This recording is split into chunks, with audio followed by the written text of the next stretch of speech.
How's it going? Anything is possible. You know, it's going good. I can't complain. New York City, nice and hot. The weather. Yep. Yes, it is really, really hot here. Yeah, I can imagine. Just in Florida, same thing in Tampa here. Yeah.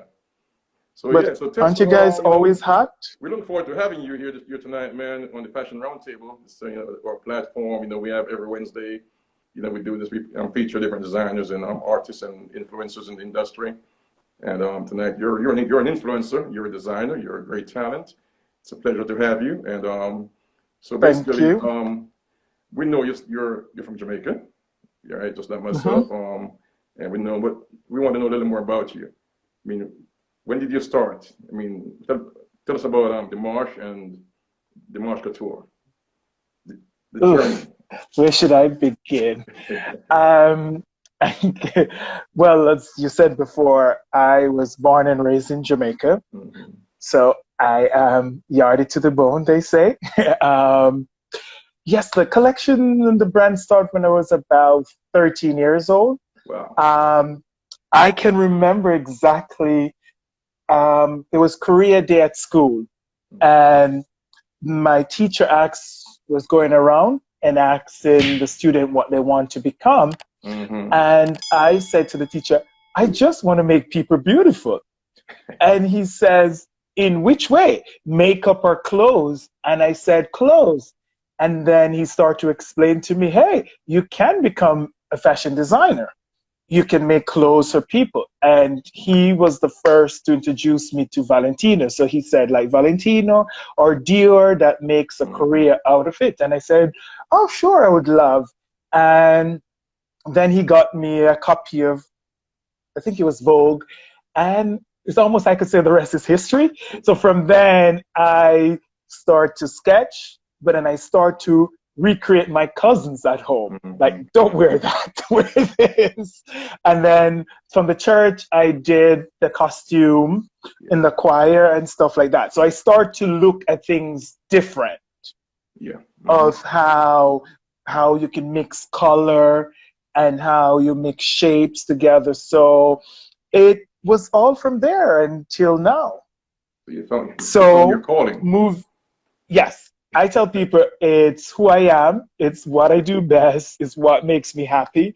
Um, and then I just continue from there. I detour in order to sustain by I worked in the hotel industry for a while. Hmm. So there I was exposed to a different market, different culture, Yeah. different styles.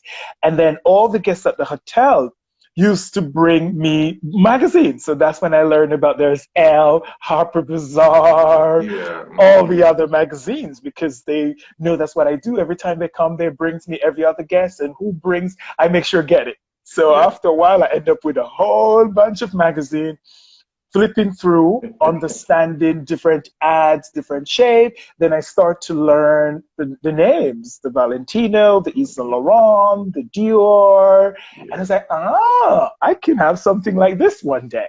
So it started to grow, evolve, and evolve until I said, ah, I could do my own.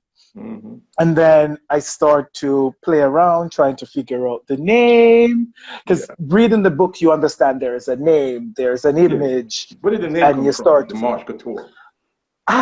Oh my God. It's so interesting. So D'Marsh Couture, I never said this to people who I think even a lot of my friends don't know.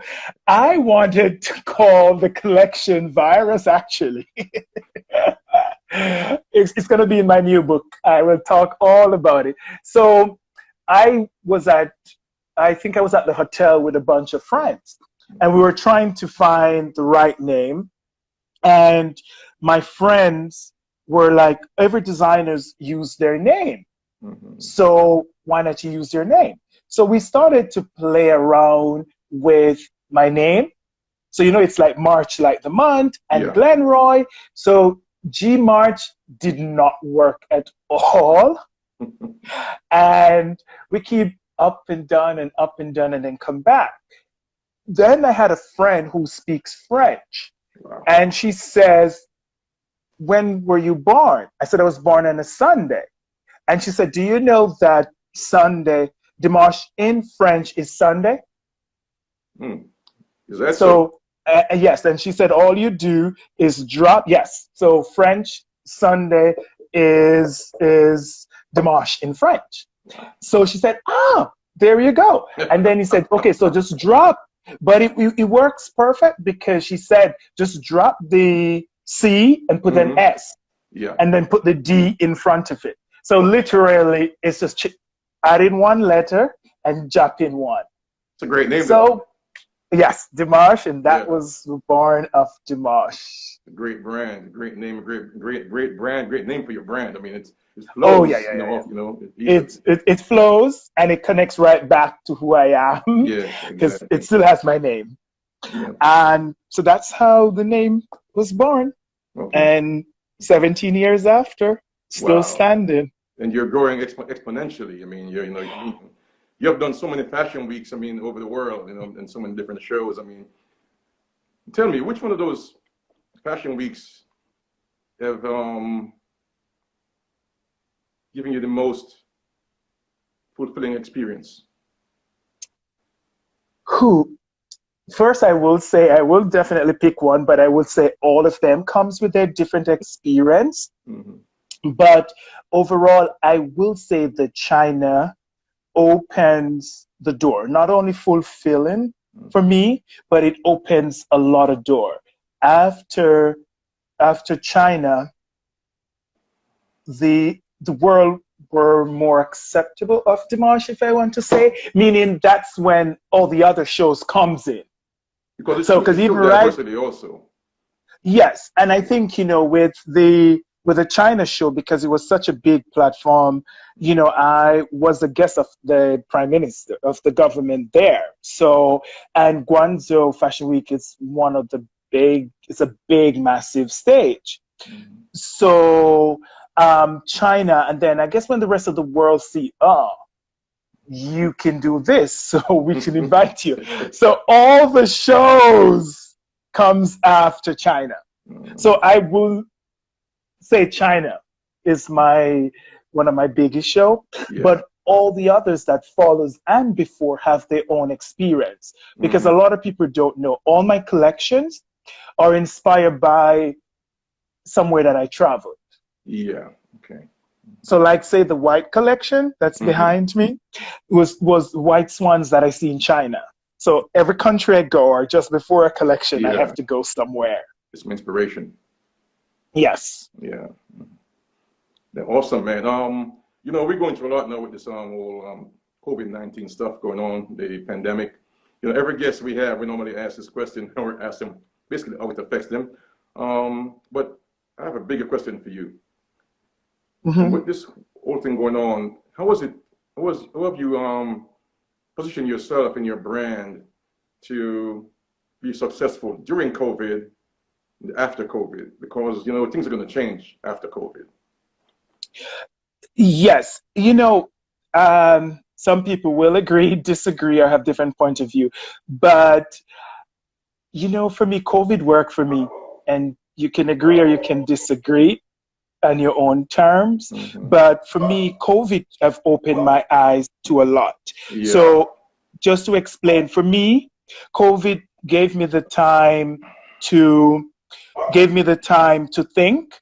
And out of COVID, born my Ghana 2020 project that I'm working on. Okay. So in a sense, I did not sit home and worry about what's around me. I tell people, COVID and the pandemic is the life of an entrepreneur. We are uncertain of what tomorrow will be. You always have to get up every day and figure out something. So it was nothing new for me. Yeah, so I decide, for me personally, I decide that COVID have changed the world and it changed how I do business. So I tap into the other talent that I have, and comes D'Marsh Ghana 2020, which from that, there's 3 projects. I'll be away in Ghana for 3 months. So I'm going to work in my masterclass first, then my model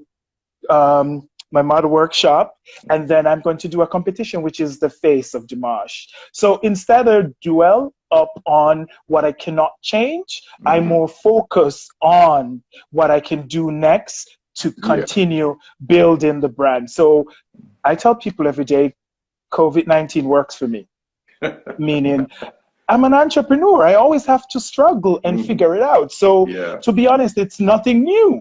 If you're a true entrepreneur, this is what you do and this is what you deal with every day. So for me, I'm good.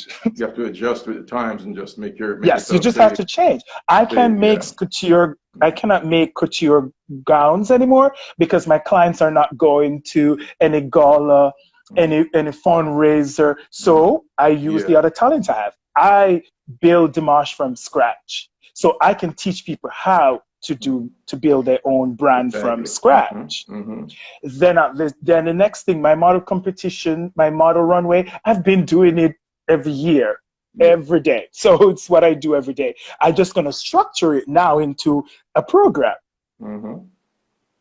Which makes sense. It's called growth. Yes, it's a challenge. So growth is a good word because I still have to figure out everything in Ghana from here. So it's still, again, back to an entrepreneur life. Find the right people to work with, be on the phone, adjust to the time difference. So yes, it's my everyday life. That's good. That's awesome. You know, so that's, like I say, you know, it's about growing, you know what I mean, and growing forward and knowing how to adjust to the times and making yourself more visible and still stay relevant, you know, through the challenges we face. So living in New York City, you know what I mean, and being from Jamaica in the Caribbean, what have those both cultures basically, how have they affected you creating your collections? Have they influenced you a lot? Yes, they do. So for me, there are 2 main ways that inspire the brand overall and the collection is people and architecture. And New York feeds me that because for me, when I'm doing a collection, I will go around through the city and the mad person or the homeless, I guess here we call them homeless, is the way they mix things. They will put different things together. I was like, oh, I could put the newspaper, which is this color, like a black and white, grayish, but she had on a purple dress. So yes, and I watch people, like I go to Fifth Avenue, the fabulous people, then I will go into Brooklyn where I can get a little bit more street, but I get the swag and I blend them all for inspiration, and then I use the buildings for line because I really love architecture. So if you look at all what I do, it's always so much beaded and so much detail work. So that becomes the building and the structures and the lay of the building. So it's merging people and architecture together. So everyone you meet along the way is some kind of inspiration. Yes, it's always in my head, like, oh my God, I would never think of doing that. Oh, I could put this with this. So yeah, so a lot of times people catch me looking at them. And sometimes I have to hold my head down. But it's like, I'm not looking at you that way. I'm just looking at how you put those 2 colors together. They're inspiring the new collection. Yep, exactly. Yes. You know, one of our guests, Kimberly Smith, she's always on. She's one of our diehard viewers every week. She had a question for you. Said, where do you see your brand in 10 years? So, that's a really good question, Kimberly. So when I tell people, and when you look at D'Marsh, it is, I want to build a legacy. So that's the first thing that maintain for us is building a long-term legacy. So I want the name to live on. So I'm very careful to what I do. Like I do not want mass retail now, it will kill the brand. I want to build this old house and I want that name to live on. So in 10 years time, my ready-to-wear collection should be all over the world. The couture will maintain couture and luxury, but I need to, like, my cosmetics should be on every shelf around the world. My candles, my bow ties, my t-shirts, all the everyday stuff, my shoes, my leather goods will be all over the world. The couture now will remain, and my cologne will remain, but the collection, the custom made, will remain in-house. That's why Ghana is important, and then I move on, is that I continue to make my mark in different countries. So in 10 years' time, I would have covered the globe already, and they would have known the name. So when I introduce the product, it won't have a problem to sell it. So that's my plan. Worldwide brand. Yes, it needs to become a household name. Yeah. And affordable stuff where everybody can afford. And we keep the couture for the luxury. Yeah. You know, I have another question for you from one of our guests. Goes, you know, I like to, include get them involved. Guest questions. Couture Man, one of our other followers, and he asked this question: what's your favorite thing to do daily? I can't give away my secret. You know, for me, daily, I am a very spiritual person. Yeah. So every day for me, otherwise for my exercise, that's norm for everyone, I have to get up and pray in my closet. So I'm giving you a little secret. So every morning, the first thing I do when I wake up is go into my closet and pray. So that's my little sanctuary. That's my home. That's my peace. And I do that first thing in the morning. Then while I'm cleaning up, I turn on TD Jakes. And I get my sermon, and that's how I start my day. Wow. Yeah. You got to give thanks every day. Oh, yeah. Oh, no. I tell people I build D'Marsh and faith. Yeah. And faith and my spirit and my time is so important to me, my time with my God. You know, you can preach it to people. I always say, Lacey, people have to find him for themselves. So, you know, but that's my time. That's my thing to do. Then after that, I can take on the world. Throw me the problems. I got it. Awesome. Yeah. So, you know, great conversation, man. I mean, great knowledge, great information. Hope everyone's listening, taking some notes. So, and you work on a lot of fabrics, you know, different fabrics, you know, doing different garments. What's your favorite fabric to work with, and why? Oh, you know, I do not have a favorite fabric.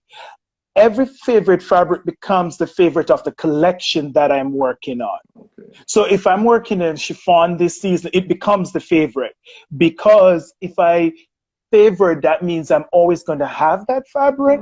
So whatever I'm working on becomes the favorite.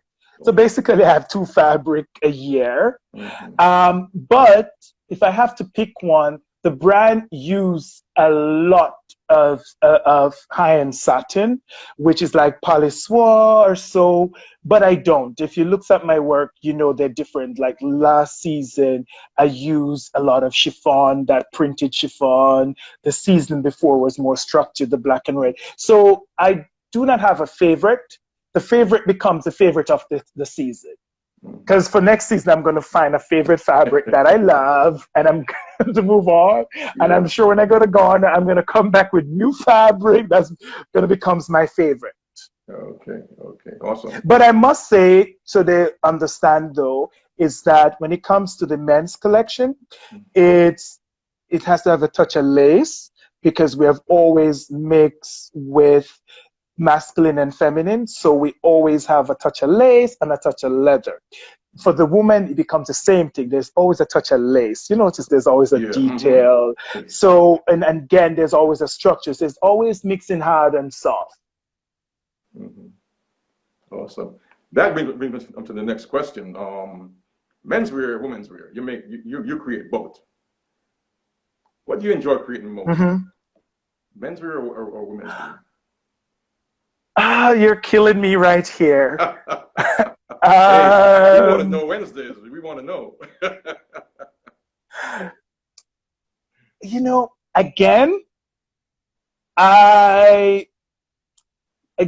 that's a really good question and a hard one, because depends on what I'm creating. Both this is, ooh, oh Lord. Of course, I would say the woman, because that's when we can get to be more creative and have the train and the big gown and all the fairy tale.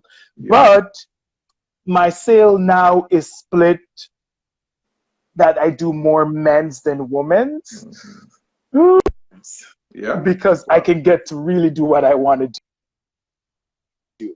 With the man, I still have to think and edit. But with the woman, I don't. I can on the fairy tale in my head, and I go with it. With the man, I have to worry. Is it too feminine? Is it too structured? Yep. Can it go day to night? So I think more on the men. With the woman, whatever I'm feeling, that's it. Okay, cool. So in terms of selecting models for your collection, what are your criteria?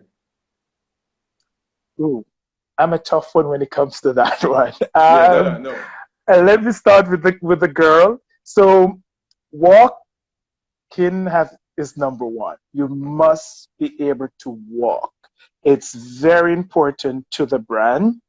So we do have a standard and we do have a way that we like our girls to walk. Mm-hmm. But at the same time, height is required. You must be 5'9" and above.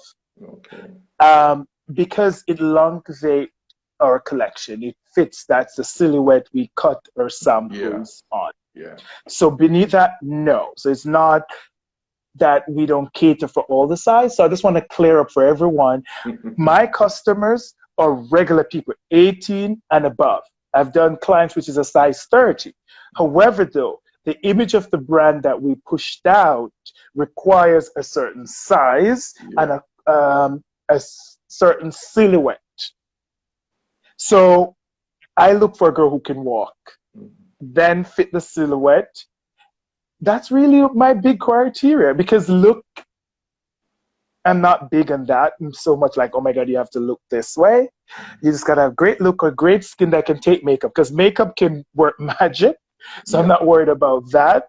I'm more about the walk and how you present yourself. The biggest thing for me is how you present yourself. Yeah. If a model comes right, meaning they come knowing what they're doing and understand that they are there to do a job as a clothes rack and listen to what I want. This is how I want you to walk. This is how I want you to turn. Then I'm good with you. But if you're stuck in your old ways and talk about this is my signature walk and this is what I've been doing for 50 years, then I'm over you in a minute. My face tells you bye Shakwanza, bye Felicia. My face. And they always get it, just my face. They just look and they know. So for me, when it comes to models, I love a model who's prepared. Same like how I take the time to prepare my collection and prepare for the shoots or prepare for the runway show. I think you should. Especially for me with models, if you comes in right, like say I'm doing a fitted and you got your hair in a ponytail, right there, you're my friend. You have a clean face with no makeup, you're my friend. You have on that seamless thong or bikini, whatever, and it's right, you're my friend. You got whatever, and you got a stiletto, you my friend. But if you come with your hair in some style and you come makeup with a lash from here till tomorrow and all that stuff, I got a problem. Well, first, I'm not even going to see you. I have an assistant. I have two amazing assistants. Well, they're not even assistant. They're not even staff. They're family. Samara that you know, and Theo, oh no. They just look at my face and they will know. Sorry, next time. I don't even have to say anything. Yes. Because how I look at it too, Lacey, is that I come ready. I prepare the clothes. But if you're not ready, you also damage my garments. I am tired of fixing garments before shows or after show. Just that this girl do not know how to get into the garments, putting on my dress with the shoes. So yes, so basically to make it short, I pick models who is prepared. Or what I call real models, not wannabe models. Come ready. You gotta come ready. Come ready. You said you're a model. Think you're a model. You gotta make sure you know the rules. You know what I'm saying? You're yes. To follow. Do you know that in New York? I'm gonna tell you a little secret when it comes to that. In New York, a lot of the models know Don't cross D'Marsh. Or I heard them saying to their friends, no, I'm too short. Oh no, I'm not ready yet. Oh no, D'Marsh would not look at me, which is a good thing because they know. And a lot of the girls in that works with me constantly, everybody just want to work with them.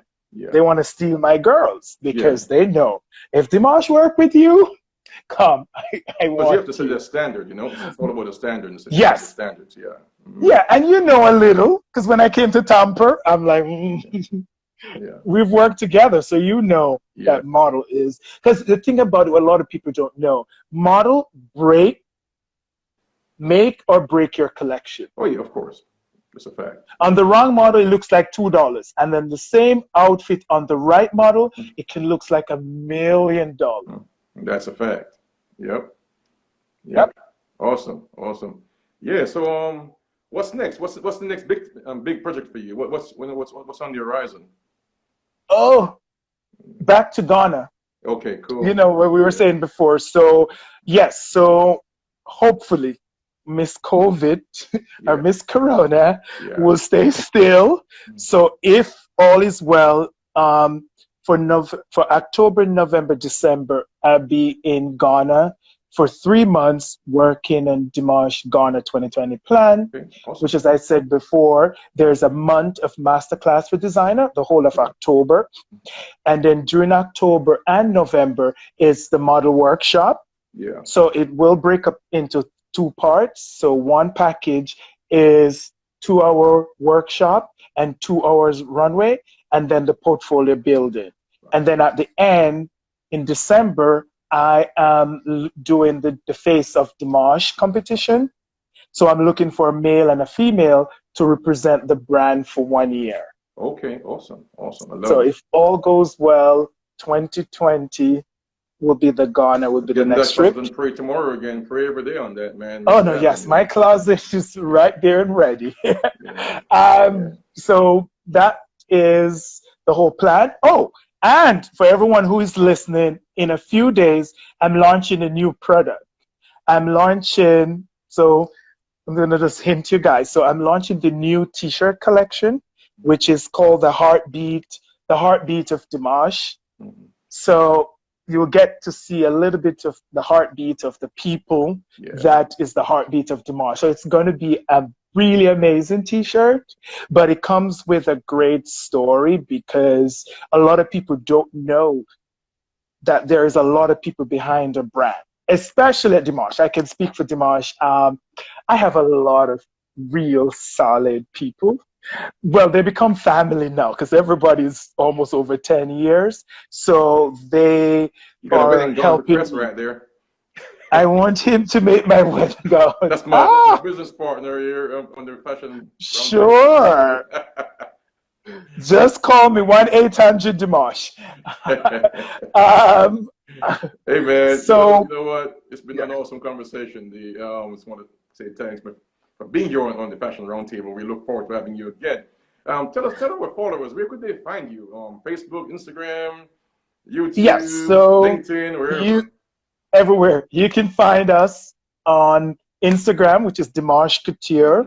You can find us on Facebook, which is the same. Twitter is D'Marsh Couture. LinkedIn has my right name, which is Glenroy March. And of course, our website, which is www.dmarshcouture.com.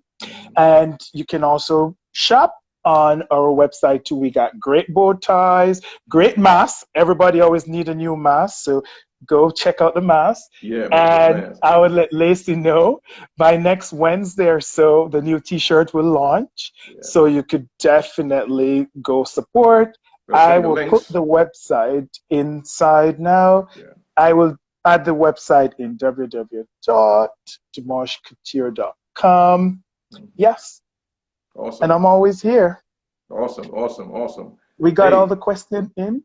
You got to stay safe up in New York City there, man.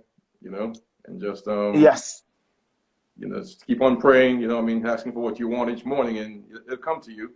You know, just be diligent and believe in what you're doing. Believe in yourself. You know, believe in your brand, which I know you do. And you know, it's a great brand. Only way is up. You know, and just keep growing, man. Thank you. And same to you. But yes, we are here to stay. When we start the roundtable, physically the roundtable itself, we'll invite you down to Tampa again, and we'll do the have you at the roundtable itself. Yes. We must do Simple Couture again when this is all done. Yes, when this we must do Simple Couture. Simple Couture again, definitely. That was an awesome show, and yes. I look forward to having you again on that down in Tampa every 2 years. You know, in Tampa Bay, they love you here. Yeah. Yes, so, I love Tampa too. Yeah. So once again, Glenn, I want to thank you, man, for just being here tonight on the roundtable. You know, we appreciate you coming and sharing your knowledge, and hey, keep moving forward with that brand, you know, keep building. All right? I will do. Thank you so much for having me. Bye, guys. And remember, check out the website. Yes, and remember to buy black. And stay safe. Bye, everyone.